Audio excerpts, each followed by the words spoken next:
This is WYMT Mountain News at 5:30.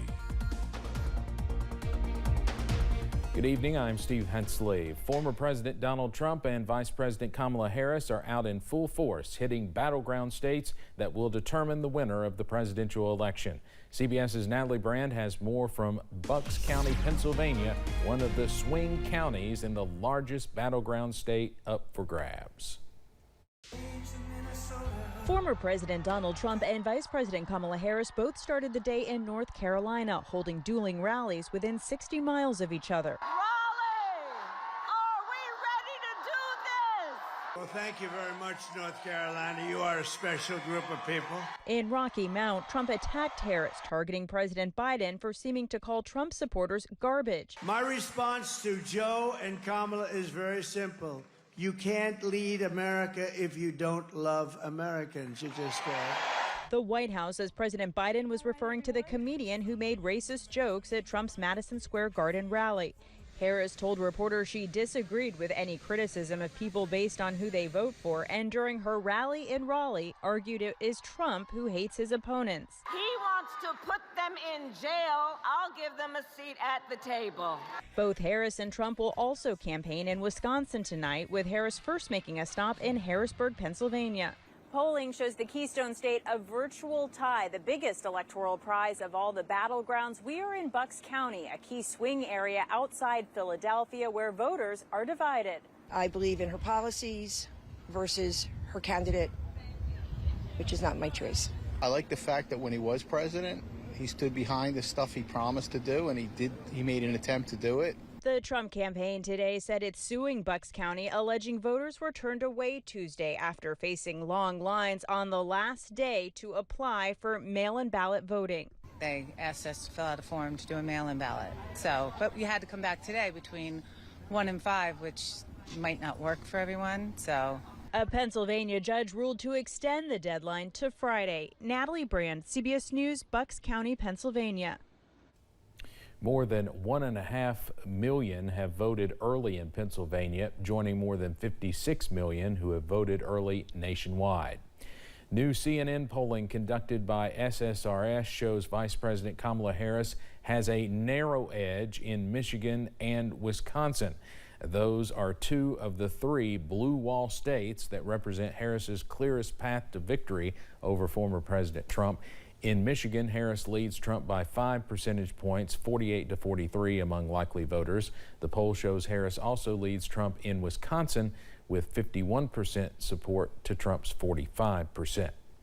Election officials are working to debunk false claims, calling into question the integrity of the election process and the results. It comes as former President Trump and the Republican National Committee are suing some Democratic officials, claiming problems with the process. In dozens of previous cases, courts have found no evidence of widespread voter fraud. Chris Mann says as early voting expands, poll workers are actually able to focus on other potential issues.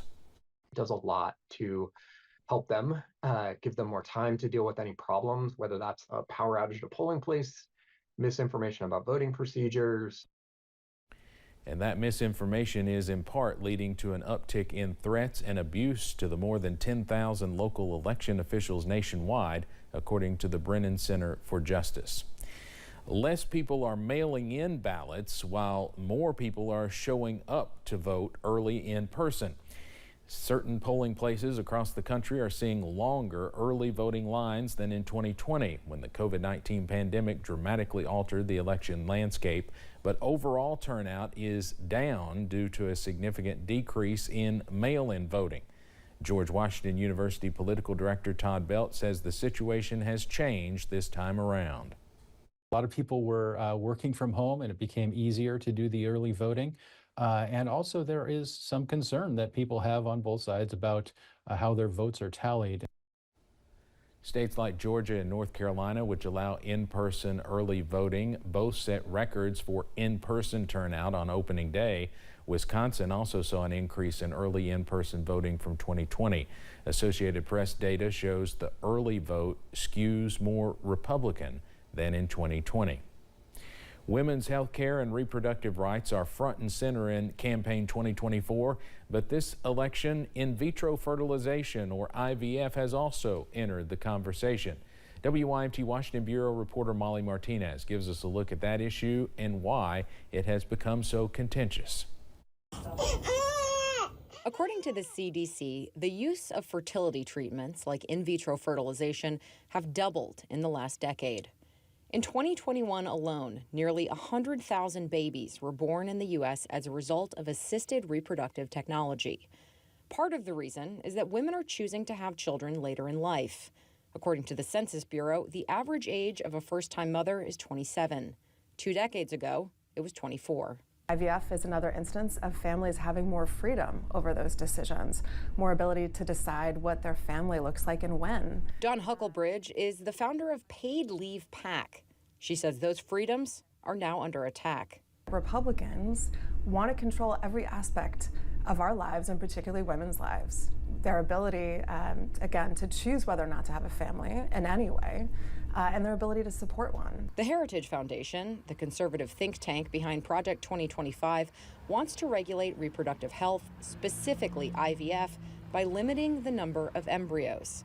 They said, quote, IVF fuels the abortion industry by testing embryos for the best child, routinely destroying unwanted embryos and freezing life at its earliest stage. While Democrats and Republicans spar over reproductive health on the campaign trail, here on Capitol Hill, Senator Tammy Duckworth, who is a mother because of IVF, is introducing the Access to Family Building Act. The legislation would, quote, prohibit the limitation of access to assisted reproductive technology and all medical care surrounding such technology. The bill also specifies that insurance providers who cover IVF can't be stopped by the state. The bill has 49 co-sponsors, all of whom are Democrat. In Washington, I'm Molly Martinez. The United States has imposed sanctions on hundreds of people and entities for backing Russia's war against Ukraine. Officials with the U.S. Treasury and the State Department say these sanctions focus on disrupting the evasion of already existing sanctions. Those targeted are in more than a dozen countries. The Treasury Department says the sanctions also target domestic Russian importers.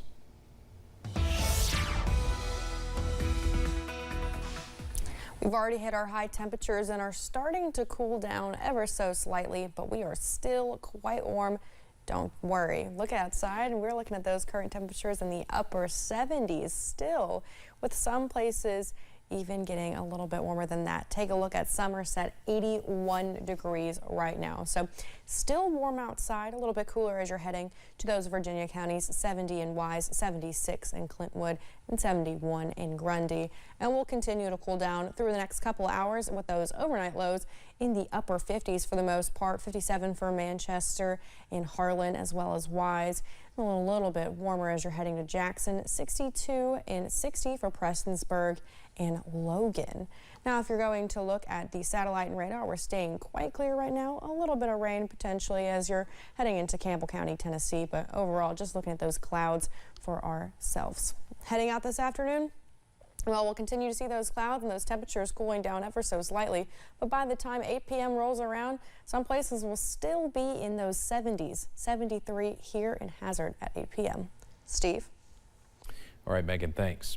In Elliott County, new weather sirens are going up. The emergency management director says 6 sirens are from FEMA and will be installed throughout the county with some help from Mountain Rural Telephone, who donated the poles. The county says their previous system was damaged in 2021, and they have been working with FEMA to get nearly $150,000 under the agency's Federal Hazard Mitigation Program.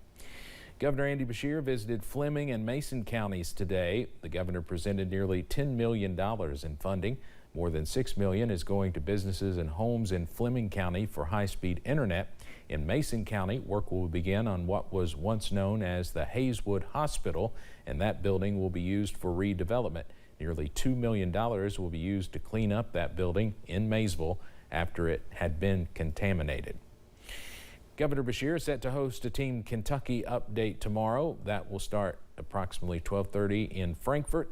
Some of the topics the governor will discuss include an update on the medical cannabis program, along with the Secretary of State, Michael Adams, talking about early voting in Kentucky, which starts tomorrow.